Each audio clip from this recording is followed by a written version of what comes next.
Jika dalam 6 tahun terakhir Kawasaki Frontale dan tim satelit dari Manchester City, Yokohama F. Marinos yang saling bergantian menjuarai Liga Jepang, musim ini J-League telah melahirkan juara baru.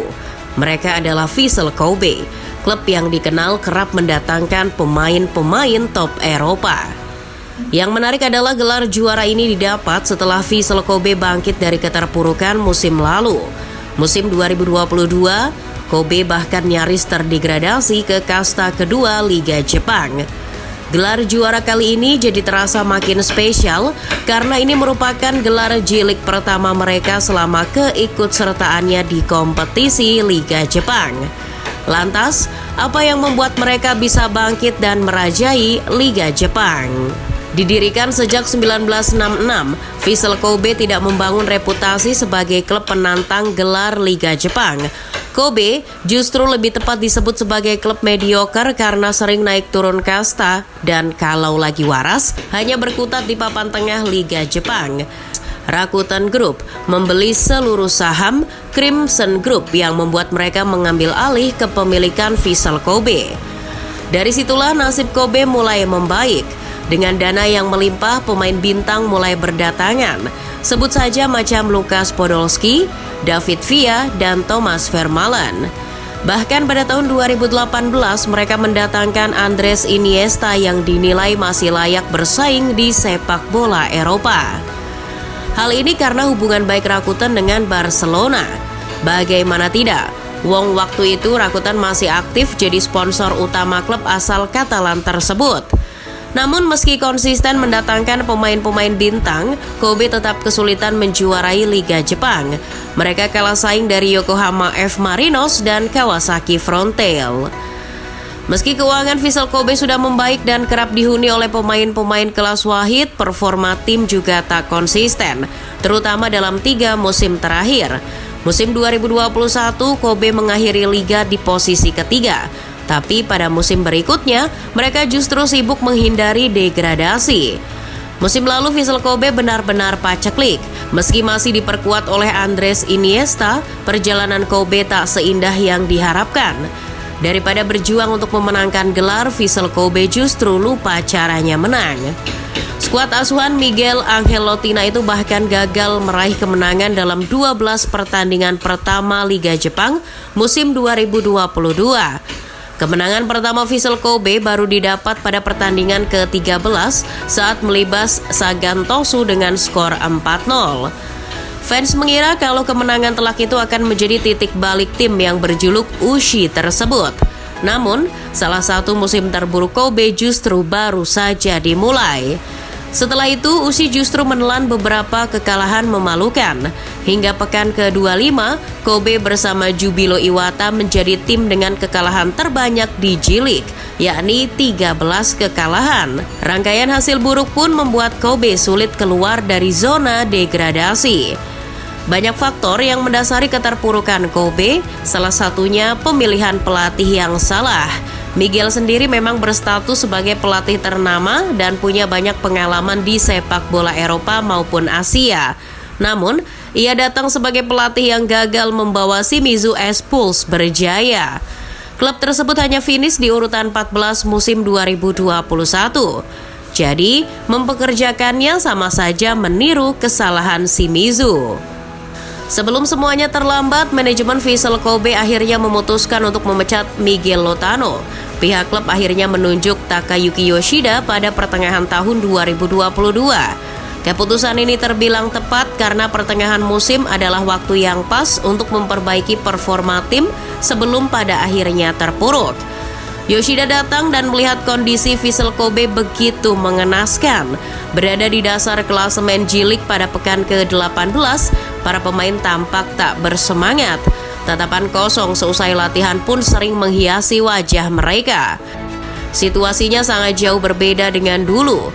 Ya, Yoshida bukan orang baru bagi Vissel Kobe. Ia pernah jadi asisten pelatih di Vissel Kobe pada 2015 sebelum akhirnya sempat menjadi pelatih kepala pada 2017 dan 2019. Artinya, tahun 2022 menjadi periode ketiga Yoshida menangani The Ushi. Sebelumnya, ia bahkan sudah berada di Kobe sejak tahun 2022. Namun, sebagai tim pemandu bakat, bukan pelatih. Yoshida merasa senang bisa kembali menangani Kobe. Disinilah Yoshida banyak mendapat ilmu tentang kepelatihan. Namun, di sisi lain ia sedih karena melihat Vissel Kobe tengah berada di situasi rumit. Ia tak menyangka klub yang sudah membesarkan namanya kini jadi tim papan bawah. Meski begitu, Yoshida yakin bisa memberikan nyawa tambahan agar Kobe bisa bertahan lebih lama di kasta tertinggi. Perubahan kebijakan pun langsung dilakukan Yoshida. Ia dikenal sebagai pelatih yang idealis dan tegas. Ia bahkan berani untuk mencadangkan Iniesta. Menurutnya, mau sebintang apapun kalau sudah tak bisa berkontribusi penuh untuk timnya, singkirkan saja. Dan benar, memangkas waktu bermain bagi pemain uzur dan sedikit perombakan di skuad utama membuat Kobe membaik. Yoshida langsung memberikan 3 kemenangan beruntun. Dari 16 laga, Kobe berhasil meraih 9 kemenangan, 2 hasil imbang dan hanya menelan 5 kekalahan. Hasil itu sudah cukup untuk membawa Kobe lepas dari jeratan zona degradasi dan mengakhiri musim 2022 dengan finish di urutan ke-13. Musim 2023 jadi musim penuh Vissel Kobe bersama Takayuki Yoshida. Perombakan besar-besaran pun dilakukan oleh pelatih berusia 46 tahun itu. Beberapa pemain asing dari Brazil didatangkan oleh Yoshida. Nama-nama tersebut adalah Felipe di posisi kiper, Tuller di posisi bek tengah, dan Jean Patrick di posisi sayap. Tak ada pemain-pemain top Eropa lagi yang datang. Yoshida justru lebih senang mengandalkan talenta lokal dalam skema permainan Vissel Kobe musim 2023. Pemain-pemain asing ternama hampir tak mendapat tempat di tim utama. Seperti misalnya Andres Iniesta yang hanya mengantongi 4 caps di J-League musim 2023. Mantan pelatih Varen Nagasaki itu bahkan mempersilahkan sang pemain untuk hengkang di pertengahan musim. Meski tak memiliki pemain kelas dunia, permainan Kobe di bawah asuhan Yoshida justru berada di level yang lebih baik.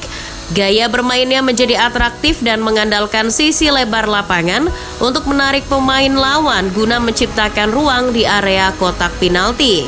Dari 10 pertandingan pertama, Vissel Kobe meraih 7 kemenangan, sekali imbang dan hanya 2 kali kalah. Torehan 22 poin itu membuat mereka langsung memuncaki klasemen.